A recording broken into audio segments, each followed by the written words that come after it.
지난 두 달 동안 제 책을 가지고 공부하느라고 참 수고를 많이 했습니다. 아, 계속해서 잘 공부할 수 있기를 바라고 그동안 좌장으로 수고한 한경균 목사에게 감사를 드리고 또 여러 신학생, 전도사, 목사님들 어, 꾸준히 또 열심히 한국 교회를 위해서 수고하고 기도하고 또 그러면서 한국 교회사를 잘 공부하기를 바랍니다. 예, 반갑습니다. 한국기독교 형성사 독서 모임 5월 26일 최종 토론회를 위해서 제가 잠깐 추가 설명을 하고 여러분이 앞으로 더 공부할 경우 어떻게 하면 좋을지 제안을 하도록 하겠습니다.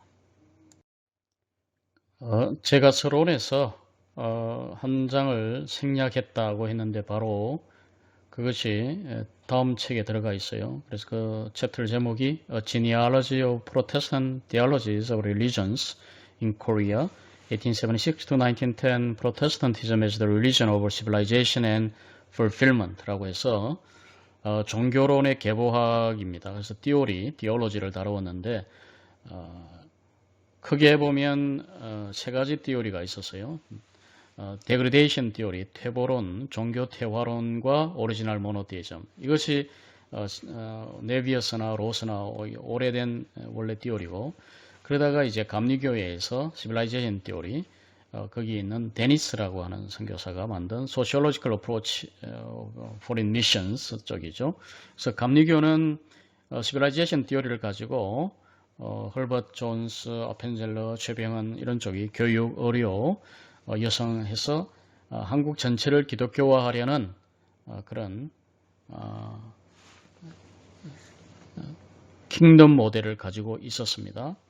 반면에 장로교회는 흔히 말하는 네비어스로서 드리 셀프 티오리를 가지고 있었고, 한편 종교론에서는 켈로그, 엘리누드로 내려오는 종교론이죠. 그래서 마펫, 게일, 언더우드, 길선주가 이쪽 라인에 있었는데 1905년경부터 새로운 디오리가 나와서 fulfillment 디오리, 성취론이 나오면서 이것이 장로교, 감리교에 다 영향을 주었고 그래서 한국교회사 초기 역사를 이 세 가지 이론으로 네비어스 로스 메소드, 그리고 크리스찬 시빌라이제이션 디오리, 그리고 fulfillment 디오리 세 가지로 할 수 있다. 그래서 저는 기존에 많이 다루지 않았던 성취론을 가지고 초기 형성사를 본 것이죠. 그래서 제 책이 초기 형성사 전체를 다룬 것은 아니고 의료나 교육이나 여성사회나 그것을 많이 못 다뤘잖아요. 그러니까 제 책을 최종 정리할 때는 이런 전체적인 것도 함께 고려하면 좋겠다 생각합니다. 혹시 여러분 중에서 앞으로 계속 한국 기독교사를 좀 더 공부할 뜻이 있으면 어떻게 하면 좋을지 제가 제안을 두 가지를 하려고 합니다. 첫째는 무엇을, how, why. 그래서 공부 시작할 단계에서는 기존 학자들의 책과 논문을 통해서 그들의 견해와 서술과 해석을 공부해야 됩니다. 그것이 시작 단계죠. 그래서 여러분이 두 달 동안 제 책을 읽었습니다.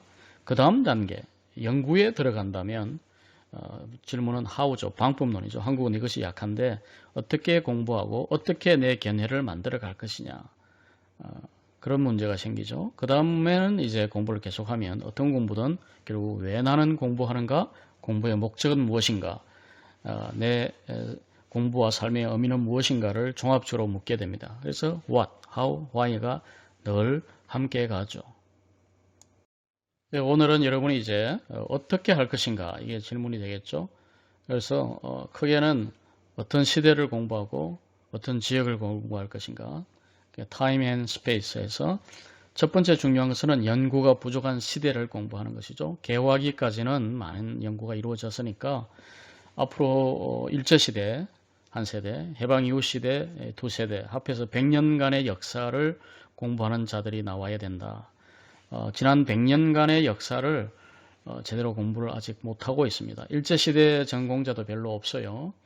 그러니까 한 100년에 10년 단위로 자르자면 최소한 10명은 나와도 겨우 한국 교회사를 제대로 연구할 수 있다, 그렇게 생각합니다. 그 다음 연구가 부족한 지역을 해야 되겠죠. 남한은 지역사, 지방사가 많이 잘 되고 있으니까 북한, 만주, 시베리아, 중국, 미국 이런 쪽으로 어, 연구를 하면 좋겠습니다. 그리고 연구의 기초는 의학 공부니까 의학은 아무리 많이 해도 지나치지가 않습니다. 먼저 일제시대 연구를 위한 의학 공부는 한문을 해야 됩니다. 한문을 해야 일본어가 되죠. 그래서 일본어 자료뿐만 아니고 한문 자료도 일제시대에 읽혔기 때문에 고전 한문을 하기를 바랍니다. 시간이 좀 걸리죠. 그러나 사서삼경 정도는 읽고 나면은 이런 천도서원도 천천히 읽을 수는 있으니까 사서삼경 공부를 하기를 바랍니다.